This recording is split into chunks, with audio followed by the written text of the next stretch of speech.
அன்பார்ந்த எங்களுடைய மூலம், பூராடம், உத்திராடம் ஆகிய நட்சத்திரத்தில் பிறந்த தனுசு ராசி நேயர்களுக்கு, அதாவது ராகு பகவான் கும்பராசியிலிருந்து மகர ராசிக்கும், கேது பகவான் சிம்ம ராசியிலிருந்து கடகராசிக்கும் பயிற்சியாகிறார். அது சமயம் நமது தனுசு ராசிக்கு என்ன நன்மை தீமைகள் நடக்கப் போகுது, இந்த 1.5 வருஷத்துக்கு இன்னும் எப்படி இருக்க போகுது அப்படிங்கிறத இந்த பதிவு மூலமாக நம்ம பார்க்குறோம். பொதுவாக ராகு கேது பயிற்சியில் நன்மை தீமைகளை நான் சொல்லலை. நன்மையும் இருக்கலாம், தீமையும் இருக்கலாம். ஏன்னா ராகு நல்லது பண்ணால் கேது கெடுதல் பண்ணுவார், கேது நல்லது பண்ணால் ராகு கெடுதல் பண்ணுவார். அப்போது இந்த புலிப்பாணி சித்தர், 18 சித்தர்களில் ஒருவரான புலிப்பாணி சித்தர் அப்படிங்கிறவர் பல ஆயிரம் ஆண்டுகளுக்கு முன்பாகவே இந்த இடத்துல என்னென்ன கிரகங்கள் இருந்தால் இதுதான் நடக்கும் அப்படிங்கிறத தெளிவாக எடுத்து சொல்லியிருக்கார். அதைத்தான் நான் உங்களுக்கு எழுதின்னு அந்த பாடல்கள்லேருந்து விளக்க உரையாக எழுதின்னு சொல்கிறேன். இதில் நல்லது இருக்கலாம், கெட்டது இருக்கலாம், நான் சொல்லலை. ஏதோ உங்களை திருப்திப்படுத்தணும் அப்படிங்கிறக்காக எல்லாமே பாசிட்டிவாக சொல்லி நம்ம சேனல் பேர் வாங்கணும். இவர் நல்லா சொன்னார்.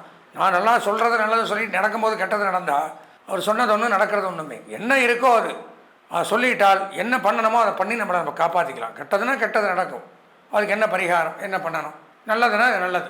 இப்படி தெளிவாக பார்க்கறது தான் ஜாதகம். அப்படி தனுசு ராசி அப்படின்னு எடுத்துட்டால் ராகு 2ஆம் இடம், குடும்பஸ்தானம், வாக்குஸ்தானம், தனஸ்தானம்ங்கிற இடத்துக்கு வர்றார். 2ஆம் இடத்துக்கு ராகு வந்தால் நன்மை தீமைகள் நடக்குமா? எடுத்தோடனே தன நாசம், நன்மைகள் அல்ல. பொருளாதார விரயத்துக்கு தான் தன நாசம். இருக்கிற பொன் பொருள், ஆடை ஆபரணம், சேமிப்பு கரையும் குறையும். தன இழப்பு, தொலைஞ்சு போகிறது, பணம் திருட்டு போகிறது, தேவையில்லாத நம்பி ஏமாறுறது, எங்கேயாவது இன்வெஸ்ட்மெண்ட் பண்ணி அதை தொலைக்கிறது, வீட்டில் சண்டை சச்சரவு, குடும்பத்தில் மகிழ்ச்சி இல்லாமல் போகிறது, கஷ்ட நஷ்டங்கள், துன்பங்கள், துயரங்கள், வேதனைகள், சங்கடங்களை கொடுக்கிறார். குடும்ப பிரிவை ஏற்படுத்துகிறார். தேவையில்லாத தொடர்புகள், அதனால் சந்தேகங்கள், அதனால் குடும்ப பிரிவுகள், பிரச்சனைகள் உண்டாகுது.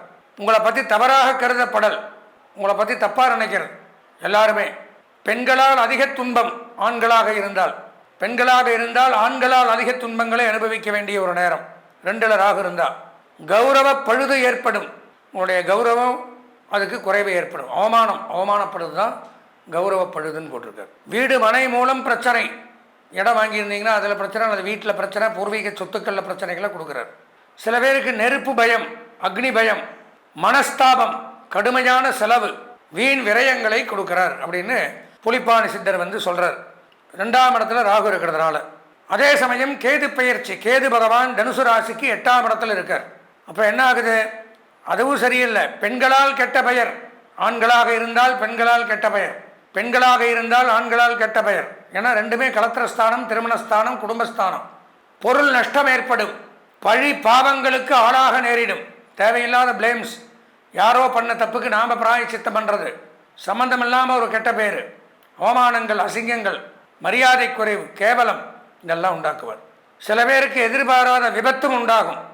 உடல்நல கோளாறு, அங்கஹீனம், மருத்துவ செலவு, அரசாங்க பகை, அரசாங்கத்தில் பகை, தேவையில்லாத வார்த்தையை விட்டுறது, நமக்கு நடக்க வேண்டிய காரியங்கள் நடக்காமல் போகிறது. நண்பர்கள், உறவினர்கள் விலகி நின்று வேடிக்கை பார்ப்பார்கள். அவங்களுடைய நீங்கள் கஷ்டப்படுறத, நீங்கள் அவமானப்படுறத, கேவலப்படுறத, வருத்தப்படுறத, கஷ்டப்படுறத நண்பர்களும் உறவினர்களும் கைகொட்டி சிரிப்பாங்களாம். அந்த மாதிரி ஒரு சூழ்நிலை. எது எடுத்தாலும் தடங்கள், எந்த காரியம் எடுத்தாலும் தடங்கள் ஏற்படுது. தாமதமாக போகிறது, அசமஞ்சமாக மந்த சூழ்நிலை. உடல் நலம் பாதிக்கப்படும், ஒருவரை இழக்க நேரிடும், உங்களுக்கு பிடித்தமானவரை யாரோ ஒருத்தர். இதெல்லாம் புலிப்பாணி சித்தர் சொல்கிறார். 2ஆம் இடத்துல ராகு, 8ல் கேது வர்றதுனால நன்மைகள் அப்படிங்கிறது கிடையாது. ராகு கேது பயிற்சி 2மே நன்மை தரலை. குடும்பத்தில் பிரச்சனைகள், வம்பு வழக்கு, வாக்குவாதங்கள், உடல்நலக் கோளாறு, தீமைகள் இப்படிங்கிறது தான் ஏற்படுது.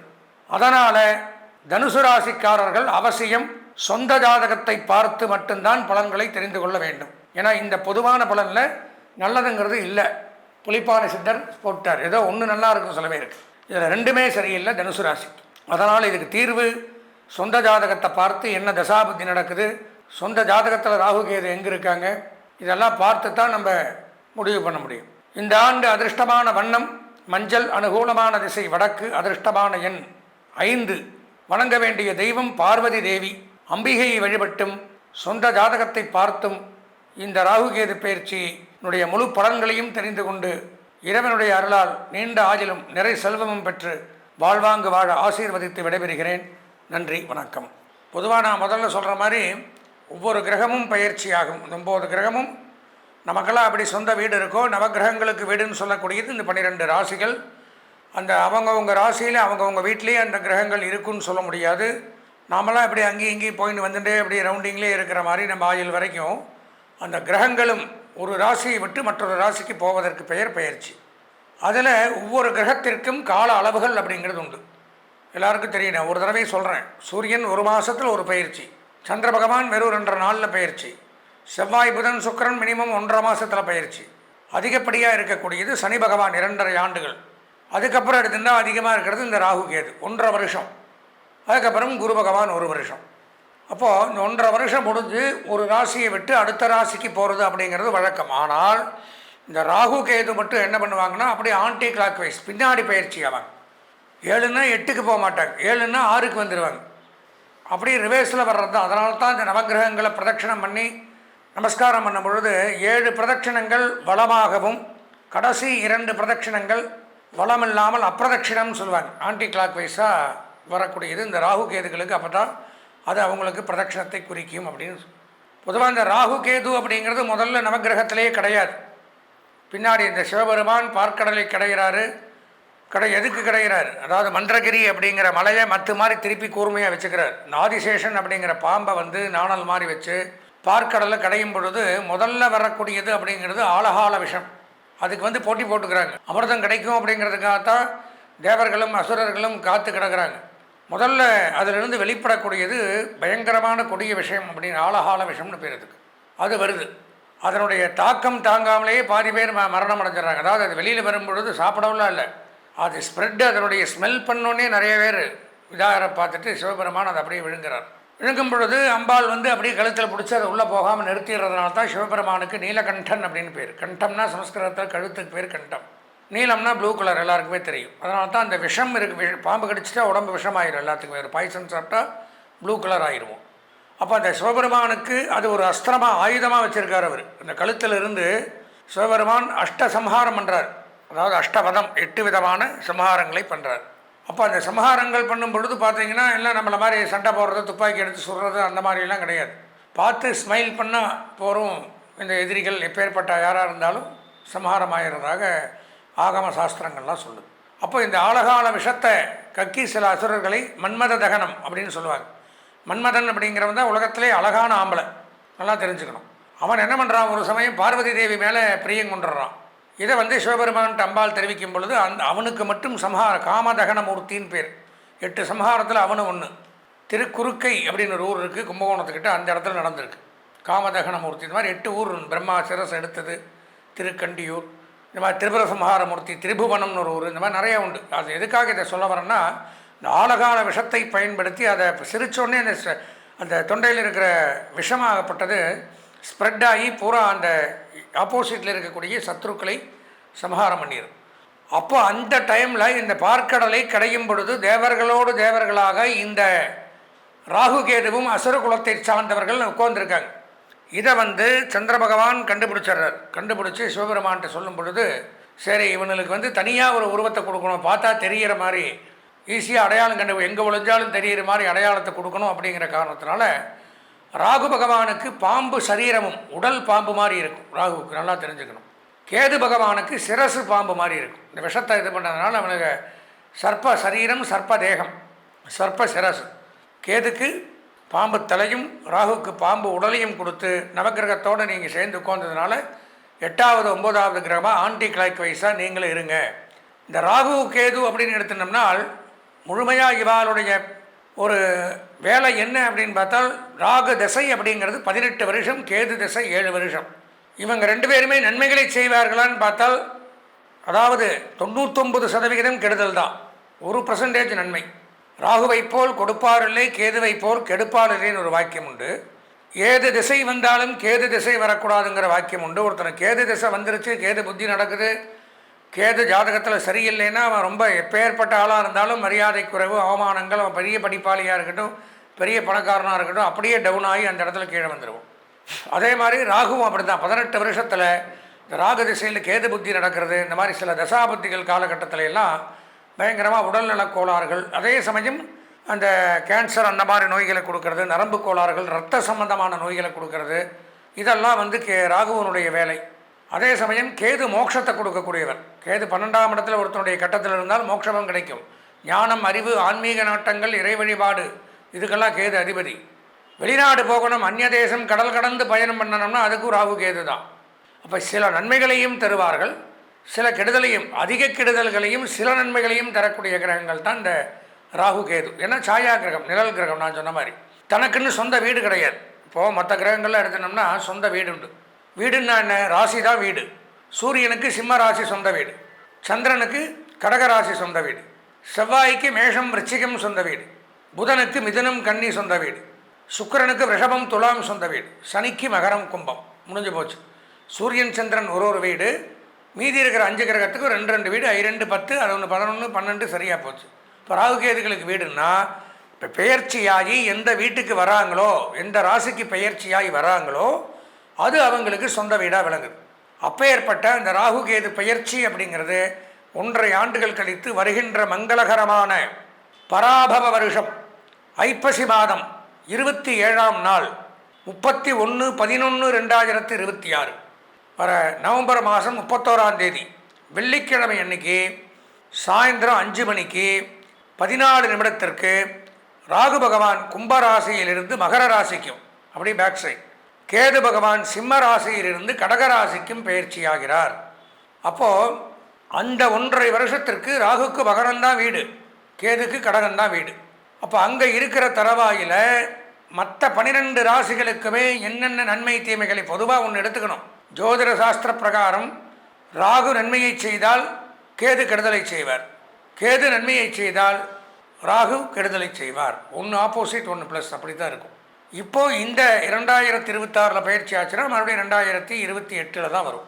அப்பேற்பட்ட இந்த பயிற்சியின் மூலமாக என்னென்ன ராசிகள் எப்படி இருக்கணும், என்ன நன்மைகள் செய்யணும், இது போக ஏன் இதை சொல்கிறேன்னா, இந்த ராகு கேது பயிற்சியில் ஒன்று நல்லது, ஒன்று கெட்டது. கண்டிப்பாக இப்போ கெட்டது பண்ணுச்சுன்னா நல்லதை அடக்கிடும். எப்போவுமே கெட்டவனுக்கு தான் பலம் ஜாஸ்தி. கெட்டவன் சீக்கிரம் ஒரு காரியத்தை முடித்தவன், நல்லவன் எல்லாம் முடிஞ்சதுக்கப்புறம் லேட்டாக தான் வருவான், புரிஞ்சுக்குங்க. அப்போ நம்ம சொந்த ஜாதகத்தில் ராகு கேது எப்படி இருக்குது அப்படிங்கிறத முதல்ல தெரிஞ்சுக்கணும். அதில் அனுகூலம் இல்லைனால் இதில் நல்லது பண்ணாலும் அங்கே எடுபடாது. பாத்திரம் அறிந்து பிச்சை போடுங்கிறான். பிச்சை போட்டால் அந்த பாத்திரம் ஓட்டையாக இல்லாமல் இருந்தால் தானே போட முடியும். உங்கள் ஜாதகத்தில் ராகு கேது வீக்கு, இங்கே சூப்பராக இருக்குன்னா அங்கே ஒன்றும் பிரயோஜனமே இல்லை, டம்மி. அப்போது இந்த ராகுகேது பெயர்ச்சி பொதுவான பலன்கள் 12 ராசிகளுக்கும் ஒரு புறம் இருந்தாலும் நம்மளுடைய சொந்த ஜாதகத்தில் இந்த ராகுகேது 1.5 வருஷத்துக்கு அனுகூலமாக இருக்கா, ராகு திசை நடக்குதா, கேது திசை நடக்குதா, கேது திசையில் ராகு புத்தி நடக்குதா, ராகு திசையில் கேது புத்தி நடக்குதா, இதெல்லாம் தெரியுமா? இப்படி எல்லாம் ஒரு கணக்குகள் உண்டு. இதில் ஏதாவது பிரச்சனைகளோ இருந்தால் சொந்த ஜாதகத்தில் ராகு இருக்கக்கூடாத இடத்துலையும் கேது இருக்கக்கூடாத இடத்துலையும் இருந்தாலும் பல தொல்லைகளை அனுபவிக்கிறேன். ஏன்னா நான் முதல்ல சொன்ன மற்ற 7 கிரகங்கள் மாதிரி இவங்க 2 பேரும் கிடையாது. இவங்க 2 பேரும் பயங்கரமாக ஒரு கெடுதலை பண்ணக்கூடிய கிரகங்கள் தான் முதல்ல எடுத்துக்கணும். ஏன்னா 2 பேரும் விஷம், பாம்பு. ராகு காலங்கிற அந்த டைமில் என்ன நல்லது பண்ணுறீங்க? 9 10 ராகு காலம், 10 12 யமகண்டம். யமகண்டம் கேது குறிக்குது, ராகு காலம் ராகு குறிக்குது. அப்போ எதுவுமே பண்ணுறதில்ல. அப்போ 2 பேருமே நல்லது பண்ண மாட்டாங்க. பண்ணாத காலத்தில் இதில் நன்மை பண்ணினாலும் நம்ம சொந்த ஜாதகத்தில் நன்மை பண்ணக்கூடிய இடத்துல அந்த கிரகங்கள் இருக்காங்கிறத தெரிஞ்சுக்கணும். அதற்கு நம்ம சொந்த ஜாதகத்தை கண்டிப்பாக இந்த பலரை கேட்டுட்டு ஒரு முறை சொந்த ஜாதகத்தை நீங்கள் பார்க்கணும்.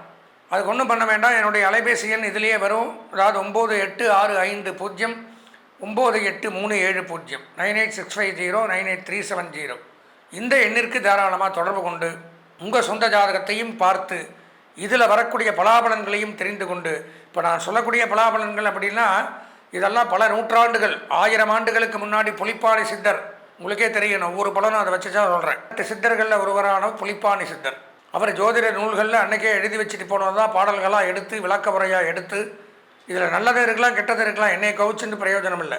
நன்மை வந்தால் நல்லது. நான் தான் சொல்லிட்டேன், ராகு நல்லது பண்ணால் கேது கெடுதல் பண்ணுவார், கேது நல்லது பண்ணால் ராகு கெட்டது தான். அப்போ அதுக்கு தான் நான் சொல்கிறது, சொந்த ஜாதகத்தை பார்த்தா அதில் 2 சூப்பராக இருந்ததுன்னு இதை பற்றி கவலைப்பட வேண்டாம். அதனால் இதனுடைய பலாபலன்கள் அப்படின்னு எடுத்துட்டால் 31/11/2026 அன்றைக்கி பயிற்சி ஆகிறாங்க. மேஷராசிக்கு ராகு 10ஆம் இடத்துக்கு வராரு, கேது 4ஆம் இடத்துக்கு வர்றார். ரிஷபராசிக்கு ராகு 9ஆம் இடத்திற்கும் கேது 3ஆம் இடத்திற்கும் வர்றார். மிதுன ராசிக்கு ராகு 8ஆம் இடத்திற்கு வர்றார், கேது 2ஆம் இடத்திற்கு வர்றார். கடகராசி அப்படின்னு எடுத்துட்டால் ராகு 7ஆம் இடம், கேது ஜென்மத்துக்கே வர்றார், ராசிக்கே வர்றார். கேது வந்தாலும் கேது வரக்கூடாது, நல்லா தெரிஞ்சுக்கணும். சிம்ம ராசிக்கு ராகு 6ஆம் இடம், கேது 12ஆம் இடம். கன்னி ராசிக்கு ராகு 5ஆம் இடத்திற்கும் கேது 11ஆம் இடத்துக்கும் வராங்க. துலாம் ராசிக்கு ராகு 4ஆம் இடத்துக்கு வரார், கேது 10ஆம் இடத்துக்கு வரார்.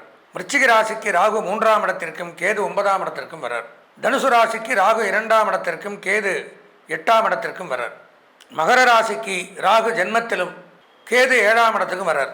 விரிவான பலன்களை சொல்கிறேன், பொதுவாக இடத்தை மட்டும் சொல்கிறேன். கும்பராசிக்கு ராகு 12ஆம் இடத்திற்கும் கேது 6ஆம் இடத்திற்கும் வரார். மீனராசிக்கு ராகு 11ஆம் இடம் லாபஸ்தானத்திற்கும் கேது 5ஆம் இடம் பூர்வ புண்ணியஸ்தானத்திற்கும் வரார். இந்தந்த இடத்திற்கு வரும் பொழுது என்ன நன்மை தீமைகளை செய்ய போகிறார் அப்படிங்கிறது தான் இந்த பதிவில் நம்ம ஒவ்வொரு ராசி வாரியாக தனித்தனியாக பார்க்கிறோம். இதுவரை நாம் இந்த 2026ஆம் ஆண்டு பெயர்ச்சியான இந்த ராகுகேது பெயர்ச்சியினுடைய பலாபலன்களை விரிவாக கண்டோம். பொதுவாக எடுத்துனோம்னா நான் சொன்ன மாதிரி இந்த ராகுகேது பயிற்சி ஒரு கிரகங்கள் சில பேருக்கு நல்லது பண்ணது, ஒரு கிரகங்கள் சில பேருக்கு கெடுதல்களை பண்ணது. அதற்கு அதிதேவதைகள் உண்டு. அந்தந்த அதிதேவதைகளுடைய வழிபாடுகளையும் பூஜைகளையும் நாம் செய்து பரிகாரங்களையும் செய்து அதுக்கு என்ன பரிகாரம் பண்ணணும் அப்படின்னா நான் சொன்ன மாதிரி தான் சொந்த ஜாதகத்தையும் பார்த்து தசாபுத்தியும் மெயினாக தெரிஞ்சுக்கணும் நம்ம. ஏன்னா அந்த ராகுகேது தசை நடக்காமல் இருக்கணும். அதுபோக ராகுகேதுங்கிறவங்க நல்ல இடங்களில் இருக்கணும். இப்படி எல்லாம் ஒரு நன்மை அப்படிங்கிறது நம்ம ஜாதகத்துக்குள்ளே இப்போ நான் சொன்ன பலன்கள் அப்படிங்கிறது பொதுவாக இப்போ கடகராசின்னு எடுத்தனால் கடகராசியில் இந்த நீங்கள் பார்க்குற நீங்கள் ஒருவர் மட்டும் கிடையாது, பல கோடி பேர் உலகத்தில் இருக்கலாம். இதெல்லாம் அவங்க எல்லாருக்கும் ஷேராக இருக்குது. நமக்குன்னு ஒரு இண்டிவிஜுவல் ஜாதகம் இருக்குது. அதில் நன்மைகளை தரக்கூடிய இடத்துல இந்த ராகுகேதுக்கள் இருந்துட்டால் நம்ம பயப்பட வேண்டும். ஏன்னா இந்த ராகுகேதுங்கிறவங்க தான் பல விஷயங்களை வாழ்க்கையில் நிர்ணயம் பண்ணக்கூடிய கிரகங்கள். படிப்பு, உத்தியோகம், தொழில், திருமணத்துக்கு ராகுகேது தோஷம் இருந்தால் திருமணம் பண்ண, காதல், வெளிநாடு போகிறது, இந்த மாதிரி பலவேறு கடன், இதுக்கு எல்லாத்துக்குமே நோய் நொடிகள், மருத்துவ செலவு, மருந்தில்லாத நோய்கள், இந்த மாதிரி முக்கியமான பொறுப்புகளுக்கெல்லாம் இவங்களுடைய தேவை. கெடுதல்களை தரக்கூடிய கிரகமாக இருந்தாலும் அவசியமான கிரகங்கள். அப்போ நாம் என்ன பண்ணணும் அப்படின்னா இந்த பலன்களை கேட்டும் உடனே நம்மளுடைய சொந்த ஜாதகத்தை பார்த்தும் ஏதாவது இந்த 1.5 வருஷத்துக்கு நமக்கு இடையூறுகள் ஏற்படக்கூடிய தருணங்கள் இருப்பின் அதற்குண்டான பரிகாரங்களை செய்து நிவர்த்தி பண்ணி கொண்டால் இந்த ராகுகேது பெயர்ச்சி நமக்கு நன்மையை தரும், கெடுதல்களை தராது என்பதை கூறி இந்த பதிவை கேட்ட அனைவருக்கும் நன்றியை தெரிவித்து விடைபெறுகின்றேன். வணக்கம்.